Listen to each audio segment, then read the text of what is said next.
Today on our show, we are focusing on corruption. As some of my friends say, corruption in high places. Well, there are a number of properties or land designated for the building of police barracks, residential police barracks across the country and in a good number of places in Abuja. Well, a lawyer, a Nigerian, says that he has issues with how these designated police barracks, especially in Abuja, have been either sold, given out to developers, or ownership of those land or property changing hands to private people. Not only has he said he has issues with it, he has gone ahead to write a letter to the President and Commander-in-Chief of the Armed Forces, asking him to wade in and investigate his allegations against some companies in Nigeria and some members of the police force serving and past or retired officers. He didn't stop there. He also sent a petition to the EFCC asking them to investigate. He also went ahead and filed a suit at the High Court challenging the propriety of some of these transactions. Well, in our studio today, we have this lawyer who is shouting and complaining that laws have been broken. Barrister Francis Mgboh, you're welcome. It's a pleasure being with you today. Francis is also appearing on the program today with his lawyer, Barrister Donald Ariku. It's my pleasure. Gentlemen, you're welcome. Thank you. Well, let me start with you, Barrister Francis Mgboh. You have written to Mr. President. Yes. Can you summarize for me what actually you're asking Mr. President to do? I'm asking Mr. President, as a matter of fact, to look at some of this corruption in high places, particularly where public officers use their own position to confer certain advantages, to themselves, either through their front men, using front companies to flee away Nigerian police assets and funds. And these things have been going on over the years. And nobody seems to speak about it.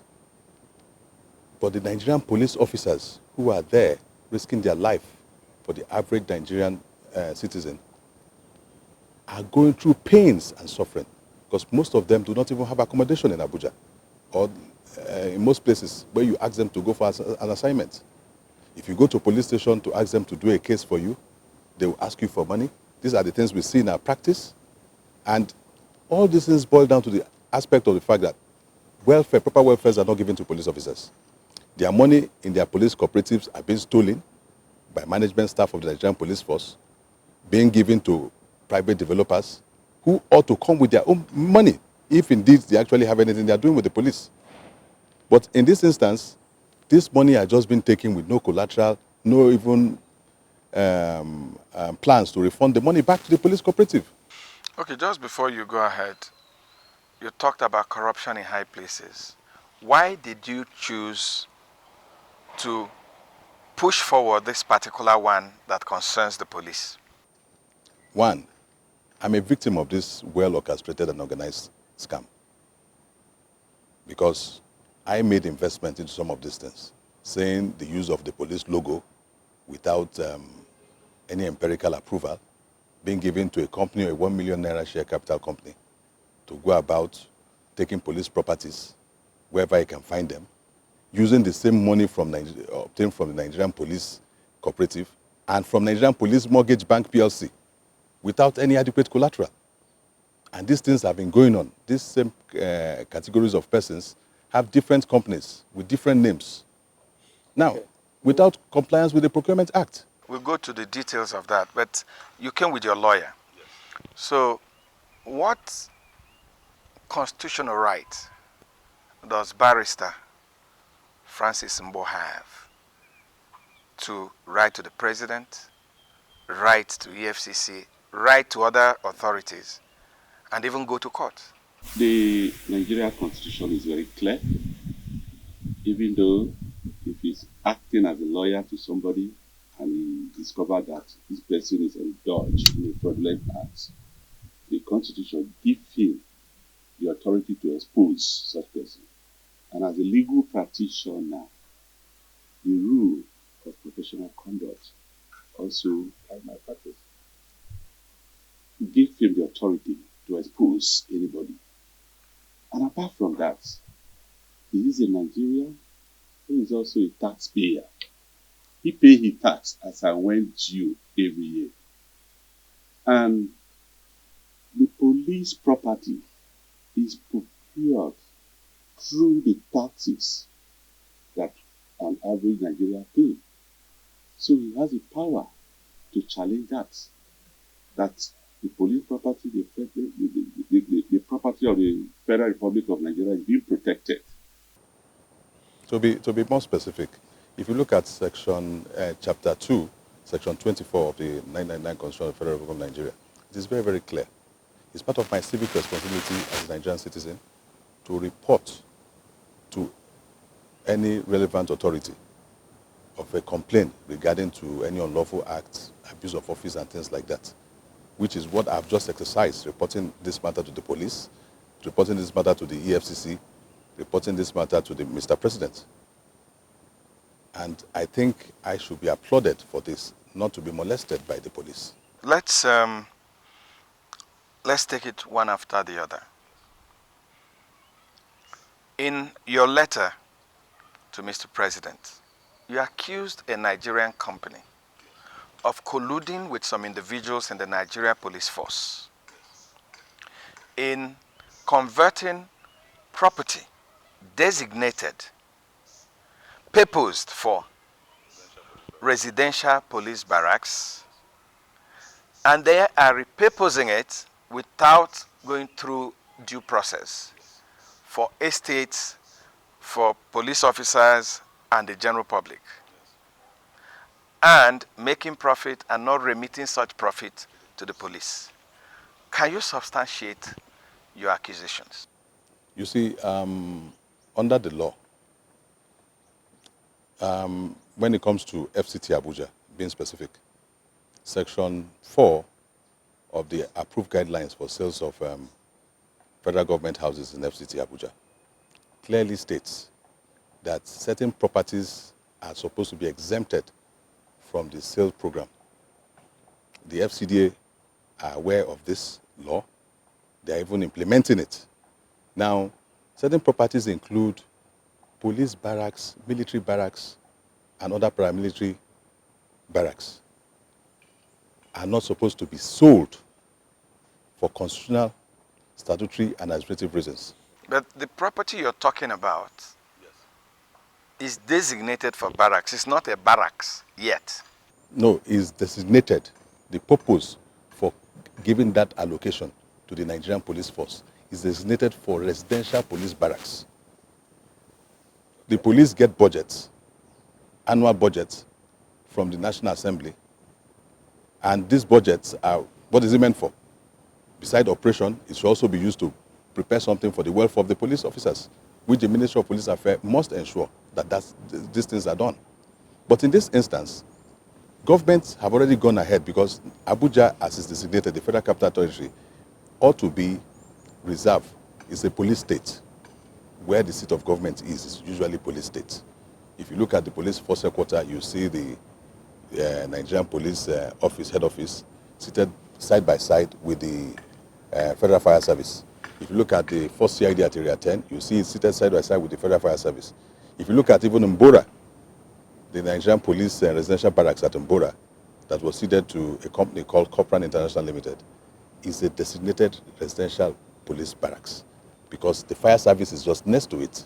And these properties are now being made luxury homes where they are being sold to the general public, contrary to that approved guidelines for sale of government properties in the FCT. And also, if you want to sell properties, public properties, the Procurement Act guides you on how to do these sales. You don't just walk in and make a sale or just bring in any group of individuals without any pre-qualification background as regards to whether they are seized in terms of constructions or whether the directors there are seasoned engineers that can as well develop these properties for the purpose of police barracks. Then, if you're also coming to the Procurement Act, you have to also look at the contractors that you are going to appoint. Did you advertise for these people to throw in, to bring in their tenders? Are they coming with any personal funds of their own? These are all issues. And what are their background? What is their qualification? What are their background? But in a situation where a public officer just sits at the comforts of the office and allows somebody to just walk in without any due process, have access to police land, claim he's building barracks, meanwhile he's using the police, in quotes, to defraud unsuspecting Nigerians, including myself, from our hard-earned money. And not only that, even using the instrumentality of the police to intimidate, harass, and threaten my life and that of my lawyer. It's not hard to allege, but it's very difficult to prove. You and your client, what evidence do you have for this allegation you're making against the police and a private company? We have overwhelming evidence to prove our case, and wherever we present our case or petition, we also support it with the evidence. Take, for instance, in respect of this case, we have documents to show that the particular plot was assigned to the Nigerian Police Force for the purpose of residential barracks, not police barrack, not for estate, and not for any other purpose. And here in FCT in particular, I have so much respect for FCDA. Nobody can change that purpose. But in this case, we don't know how he got the approval and started building estates for the businesses which the money he derived from that estate was not also paid into the police coffer. It goes to his private pocket, and we don't know how it is used. And apart from that, we also have evidence how this same company borrowed money without collateral or adequate collateral from Police Mortgage Bank and Police Cooperative. And no evidence of this money is being paid back. And we also have evidence how the company is a 1 million share capital. And they got the power of attorney. And the evidence of the power of attorney between the police and himself. And the police says that they have hand over the property absolutely to him without consideration.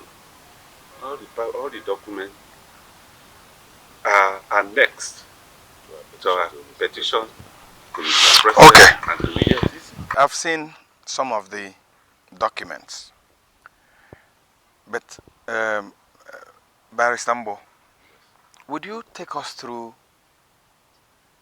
what you are alleging that happened from beginning to finish? Okay. So that we can ask specific questions you see, about some of the allegations you're making, because they are very Yes, weighty yes. allegations. In the year 2015, Copran International Limited wrote a letter to the Nigerian Police Mortgage Bank PLC demanding and requesting for a loan approval to them for the company. Now, the company, contrary or in breach of the provision of Section 15 of the Failed Bank and Recovery of Debt and Financial Malpractices Banks Act, did not inquire from Copran what collateral Copran is bringing to the table. And where you fail to do that, or you negligently go ahead and issue out facilities to such person, is an offense. It's a criminal offense. And it cannot be something that should be swept on the carpet. Nevertheless, Copran, the promoters of Copran, as far back as 24th of July 2018, the banks were now asking for their money. Copran could not pay the money. What Copran instead did, in collusion with the bank, was to start seeing how they can use the Nigerian police land at Mgboh to serve as a collateral. Why the same Copran International Limited is telling them to go and sell the Nigerian Police Mortgage Bank, should go and sell those houses that were built by independent contractors, not even Copran, to go and sell them. Because these houses have been built, is now residential police barracks. But to go and sell them and recover their loan, which is against the law. So the bank, the Nigerian Police Mortgage Bank, was also involved in the illegality. Okay, wait. The property in question. Yes. I know that if you're building a house and you take a loan from the bank, yes, sometimes part of the comfort is that if the loan goes bad, yes, the bank can take your property, yes, and sell. Yes. But so that's what may have transpired here. No, not the police property, because the police property cannot be sold. That residential police barracks cannot be sold. But they can take Copran's own independent property, not the Nigerian police property. But like I said... But are you claiming that, yes, the police property, yes, was being used as collateral? Yes. For a loan being taken by Copran International Limited and not by the Nigerian Police Force. Were they so empowered through maybe a power of attorney or through an agreement or what have you? The power of attorney that Copran is parading is defective. Defective in the sense How do you mean? In the sense that, one, no consideration was furnished for that power of attorney. That power of attorney was an afterthought. It was also done on the 8th of October 2018, after this loan had been taken. And after they had taken possession of the land? Yes. So what did they use to take possession of the land? What they used to take possession of the land, like I said, Copran parades certain documents, which one of his business associates by name, Kalu, claimed in an affidavit before the court that those documents are forged documents. And these documents, this statement on oath by Kalu, his Copran's associates, is even before the court, is even before the police, within the knowledge of the police. And the police just kept quiet about it. Such serious offenses or such serious allegations are not allegations that the police can sweep under the carpet. They are allegations that police ought to look into it. Because the first line of democracy is if our police is working and our courts are working well. I mean, all this issue of banditry, insurgencies, and so on and so forth will not be in existence. Let's go back to the details of your accusation. You said that the power of attorney given by the Nigeria police, yes, to Copran, yes, is defective. Yes. What makes it defective? One, is not registered. It's not registered with ages. Under the land instrument registration. Yes, as at the time he took those loans. Two, there's no seal or stamp of any lawyer. Are you saying that the power of attorney was retroactive? Well, it was something that, was, like I said, is an afterthought. It was not in existence as at the time of these transactions with the bank. Because if those documents were actually in existence, the bank would not write a letter to Copran on the 24th of July 2018 demanding... That's 3 years after, yes, the loans, yes, were disbursed. Yes. Now demanding for their loan, reminding him of the loan they gave him on the 16th of September 2015 and in 2016 and 2017, demanding for their loan. They didn't write to the Nigerian Police Force. They wrote to Copran International Limited, which means it was Copran who actually approached the bank to take a facility. But on the 8th of October 2018, Copran and some of his bank and police officers' friends did an abracadabra by producing a power of attorney, not an irrevocable power of attorney this time, it's just a power of attorney, that the police have ceded exclusive rights to the land belonging to the Nigerian police force, which cannot be ceded exclusively to an individual for constitutional, statutory, and administrative reasons. Without any considerations. When you say without any consideration, are you saying that Copran did not pay anything to the Nigeria police? If he paid, or that from the power of attorney, that when monies are made from the sale of this property, that no money will go to the Nigeria police? Yeah, the terms of the power of attorney clearly stated that the police handed over the property to Copran to have absolute control. And in that power of attorney, there is a clause that says that with a consideration of 1 naira or 20 naira, or that after building, after selling, that certain amount should be remitted to the Police General Fund in accordance with Section 26 of the Police Act 2020. Do you have any evidence that shows that since 2015, when Copran took over this property, that no monies have been paid to the Nigeria police? Do you have any evidence? Let me even add to this. Let me just add to this. All right. In fact, it will surprise you that Copran was even collecting money again from the Nigerian Police Cooperative. Collected over the sum of 330 million naira between 2021, roughly 2021. He collected over the sum of 330 million naira. And this money were diverted because this money was supposed to be put into the estate construction. Now, Copran International Limited is not a member of the Nigerian Police Force. Copran International Limited is not a company registered by the Nigerian Police Force. Copran International Limited is a company registered by Andy Chime and Vivian Chime. It's a family business. Police does not have a share in Copran International Limited. So who guaranteed the loan? Because that is where the corruption is. One of the documents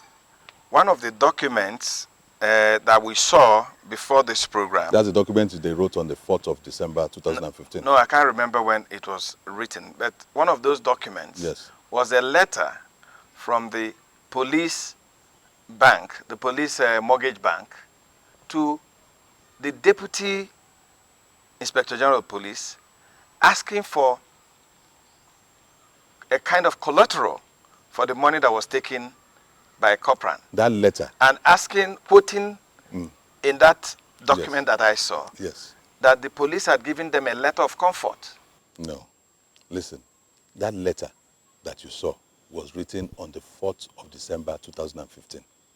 That letter was an afterthought.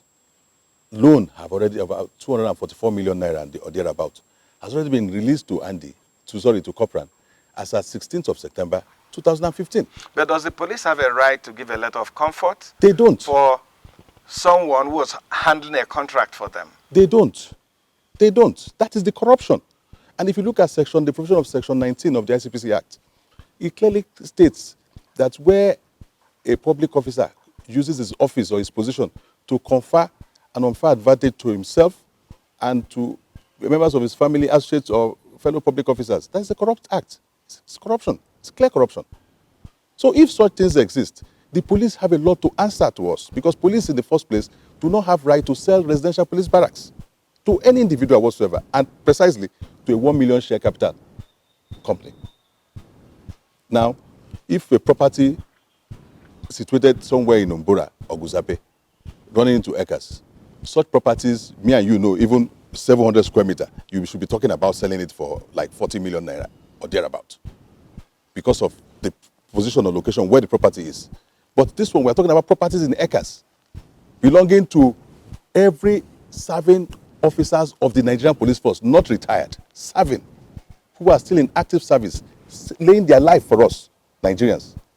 And just somebody, because you feel you are holding certain position, you can now confide to your business associates without compliance with the Procurement Act. I mean, this is the height of corruption. This is an abuse to an average police officer who is out there, because they can speak. If they speak, it will be considered or perceived that they've gone foul of the law. But some of us who are close to the police, some of us who pay our tax, some of us who want the Nigerian police to work, some of us who want the Nigerian police to carry out their duty with fear of God, believe that police can only get better when their welfares are taken care of. When Nigerians start speaking about this, their welfare. Let's go back to the details. Let me just make a little addition and clarification. Yes. The loan was taken in two banks. First was Police Mortgage Bank.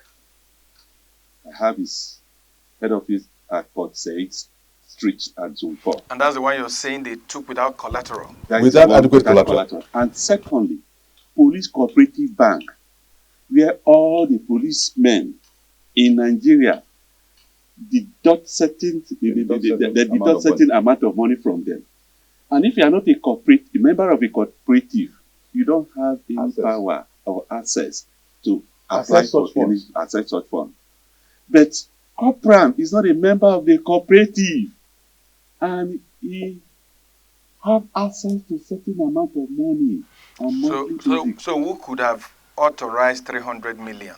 330 million. 330 million to be given to a private company from the cooperative bank of the police. That is the corruption within the police circle. Among some of their personnel, I can't say it's all the police members, but few that are not up to 1% because of certain position that they have. They are fine. And that is where they have the question. The management of the two banks, that is the police mortgage bank and the police cooperative bank, must answer. And that's why we feel that police as an institution cannot investigate itself. We feel that president should come in by setting up a committee or direct the ESS or ICPC or EFCC to investigate the matter. We have overwhelming facts to prove our case, to assist the Nigeria and the Nigeria police to recover their property. In fact, in addition also, this same category of individuals are moving with police plated numbers, MPF. They are moving with siren. Anyway, let's concern ourselves with the topic we are looking at. Yes. I think that would be a program for another day. Yes. Let's go back to some of these details, some of this allegation. Yes. But before we do that, I thought that when some personnel of the police had been fingered in this, that the first place for you to direct your allegation or your complaint is first to the police authorities. Yes. Maybe the police IG or the Minister of Police Affairs. Why did you jump straight to Mr. President and EFCC? Or do you have an agenda? No. You see, the President is the Commander-in-Chief of the Armed Forces. Okay. Being the Commander-in-Chief of the Armed Forces, both the police, the military, whatever, they are under the Nigerian... But did you make any effort to bring this to the knowledge of the Nigerian police? Yes, but most of those efforts were blocked. Because, like I said, most of these, your IGPs, are immersed in this rubbish. So, who did you take it to? I took it to... we wrote to Alkali Baba. We wrote to Alkali Baba. We wrote to Alkali Baba a letter in 2023, to which I actually went to court as a public litigation suit, directing the Inspector of Police to place a hold, a litigation caveat, on some of these properties. But to my utmost shock, the IG never treated it. He received my letter quite well, but never treated it. And I'm not surprised that even the President is... Do you have evidence that the IG received this letter? Yes, I do. There was an acknowledgement. Yes, I wrote it and I even attentioned it to Alkali Baba, the Inspector of Police. And nothing happened. Nothing happened. And that's why I'm not surprised if he's occupying the IGP's house as if it's his personal private property. I don't understand. I'm being honest with you. The President Inspector of Police can come and attest to that fact. Whether he's as Inspector of Police, he's being accommodated in the IG's house in Metama. Where are my DIGs staying? All the DIGs of the Nigerian Police Force are staying somewhere else. But meanwhile, their house that is allocated for them at Metama was just handed over to a company called Cross Group. To do what? Limited. Whether to renovate or to do what? Without procurement. Without Police procurement. These are allegations. You should know what they are doing with the property. Is it that the property has been sold to individuals, or that the police is trying to renovate them or rebuild them, or what have you? Well, they claim the property is being renovated. That is the claim. Yes. But even if a property is being renovated in line with the Police Act, before you appoint contractors to embark on that renovation or whatever, the Nigerian police have a tender board. Are you saying that procurement didn't go through the tenders board? It didn't go through the tenders board. Any evidence to that? It's there, even online. It's there. You can Google it. It's there. Throughout the period of Alkali Baba, it did not constitute a police tender board. There was no tender board.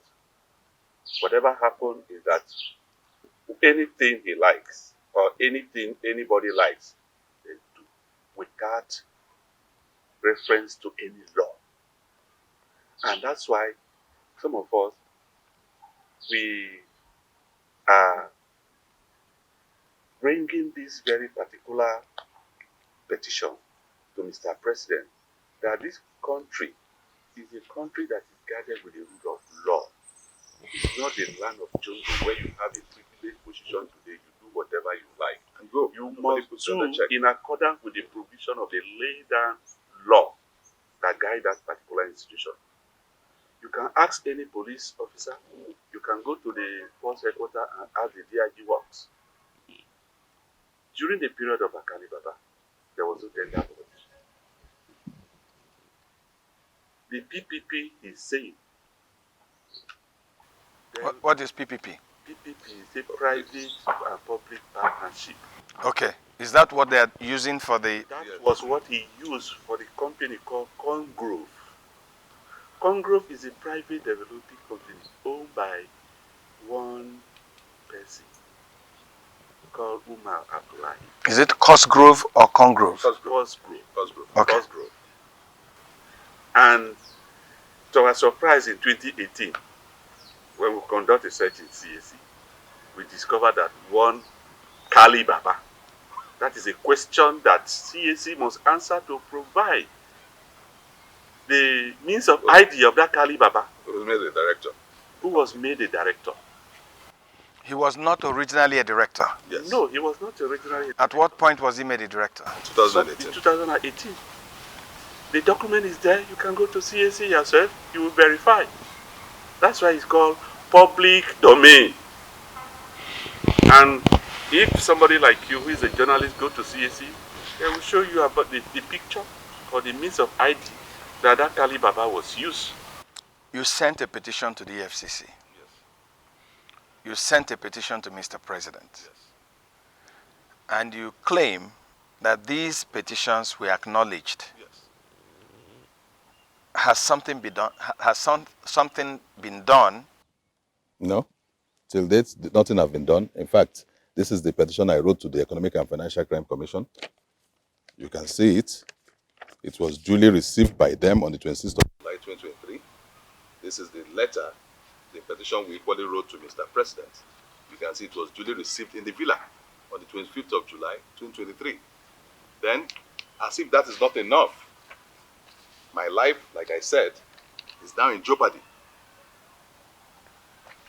I'm being trailed, I'm being threatened, both on phone call, I'm being arrested, detained I'm being subjected to all manners of demonizing practices because of what? I made complaint, trying to save my country and to save my police, my members of the Nigerian police force, who are victims of all this scandalous. When you said you're being intimidated, arrested, who arrested you? The Nigerian police force arrested me. The Nigerian police arrested me based on the information given to them by one Andy Chime, that myself, Barrister Donald Ariku, and one Kalu, who is his former sales representative, according to what he said in the petition, break into his office in the year 2018 to steal documents that we used in court. And the documents you attached to the letter you wrote to Mr. President? Yes, the document. As a matter of fact, they said documents we used in court. That is to say, even the tabulation of facts, where we stated how this man took money from Nigerian Police Cooperative Society till 2021, were also stolen. Meaning I stole his bank statements, do you understand, in 2018, and facts that are contained in my processes in court, as far back as 2021, tabulating the money he took from the police cooperatives. Meaning I stole it. I stole all these documents. And the police never even conducted what is called a preliminary investigation. When somebody make an allegation of that nature, the people involved, you are talking about that were involved in such crime, according to what the police said, you ought to have gone to the police where he said he made complaint to actually check whether this man actually deposed an affidavit of certain documents that are missing. Not to tell me to come to the police, tell my lawyer to come to the police, and you force a statement on us without even specifying the particular document that is missing. I mean, that is the worst thing you can do to somebody. Not for the statement. I was arrested on the 27th when I accompanied my client to report the investigation. I was not invited. You accompanied him? Yes, I accompanied him. And you were arrested? On their invitation. And you were arrested? And I was arrested, detained, and subjected to write statement under caution. After several hours, I had to make contact before one of my colleagues came there to rescue me. In fact, they even refused that my colleagues will not take me on bail simply because he has no means of ID. He has to go and get a means of ID. Another colleague got a means of ID. We had to write to the office of the Inspector of Police demanding for a bail. That same day, we had to write to the office of the Inspector of Police. And on the 8th of August, we were equally arrested again. Do you know, even on the letter of invitation that they gave, the police served on us. The letter of invitation, this letter of invitation, dated 26th of July 2023, is a threat to my life. This is criminal intimidation, trying to silence me from exposing the rots that has taken place in the Are you suggesting that the Nigerian police, that they lack the right to invite you for an interview? Because your letter indicated that you're being invited for an interview. Yes. The letter states that I'm being invited for an interview. Yeah. If you're talking about being arrested, I could understand that, but I don't think that the Nigerian police did anything wrong by inviting you for an interview. No, they did so many things wrong. One, they never invited me with any letter. They only called me on phone. A strange caller called me on phone, asking me that... No, but here is a letter now. This letter came much later, when he intervened. Your lawyer intervened? Yes, my lawyer intervened. My lawyer said, no, it's quite unconventional for you to tell my client to come to your office without a letter of invitation. At least we, under the law, you owe us a duty to at least notify us of what offense or whatever you are looking for us for. Okay. The man said that, well, they just needed me for a friendly chat. And since I'm their friend, doing cases for them, that they needed me for a friendly chat. That was it. So on getting there, you were arrested? I was arrested because okay. I came there to this matter that they're asking me to comment upon is already being investigated by the police and it's before the court. It's okay. It's okay. I want us to go back to some of the documents that you have shown us. There was a tabulation, because it's important for us to know.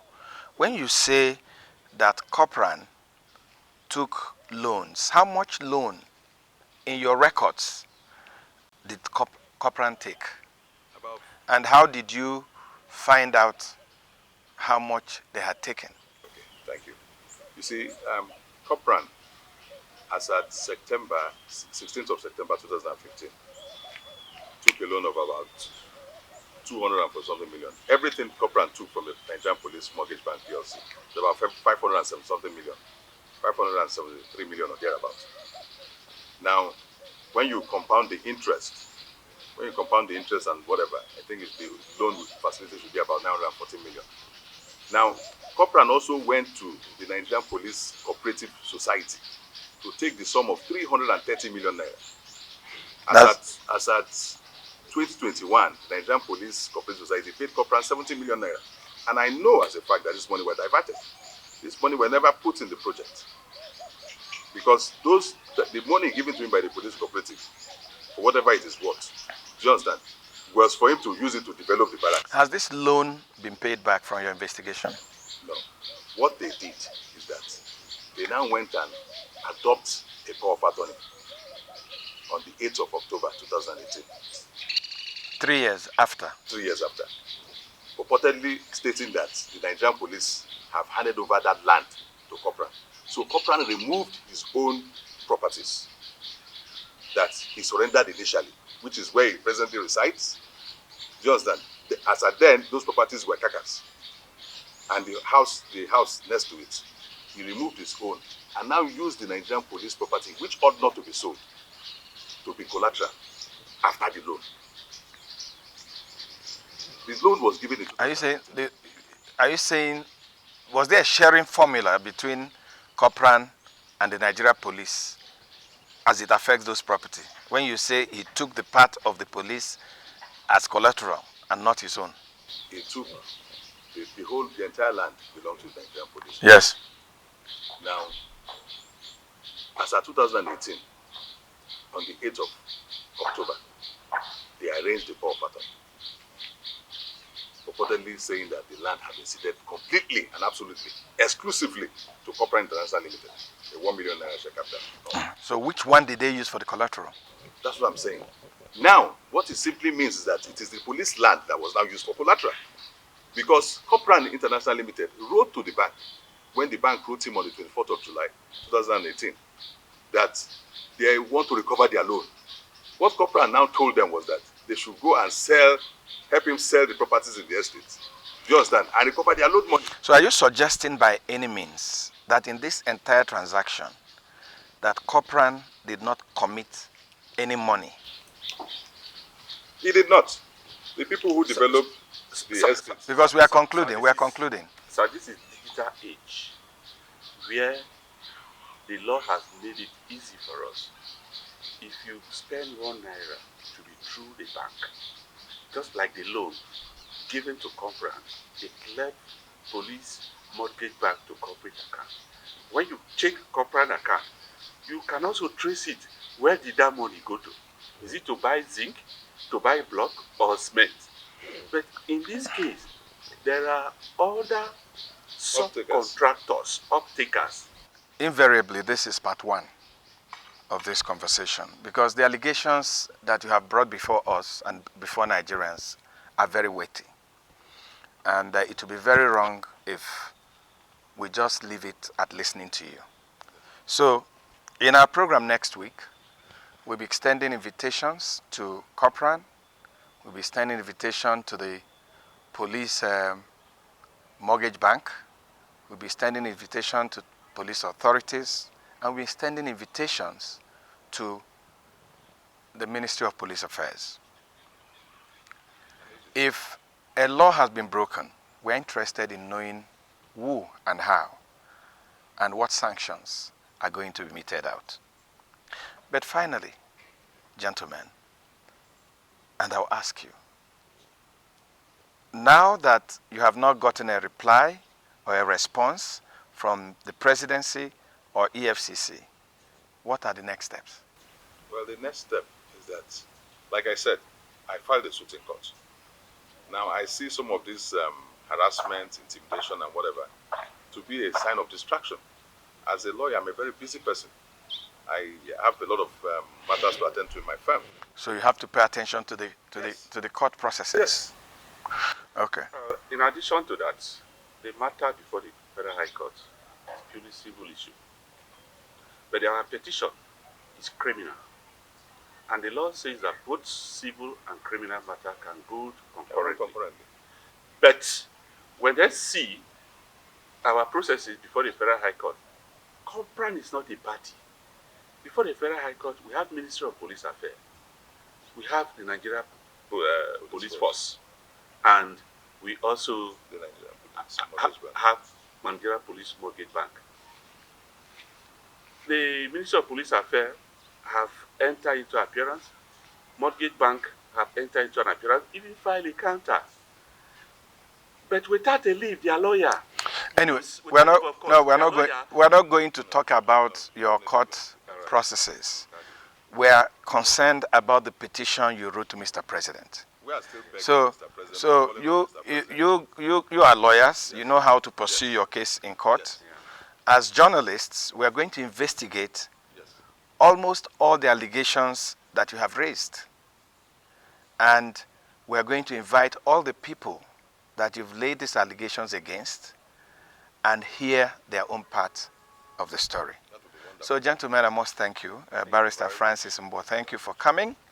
Barrister Donald Ariku, thank you for coming. Thank you. Like I said, we are reaching out to all those involved or have been mentioned in this matter. And God willing, we'll be back next week. I also appreciate it. FCDA can also be party to these people that you are inviting. It's okay. I am Vin Martin Obiora Ilo. As usual, my pleasure. Let's do this again, same time on Sunday.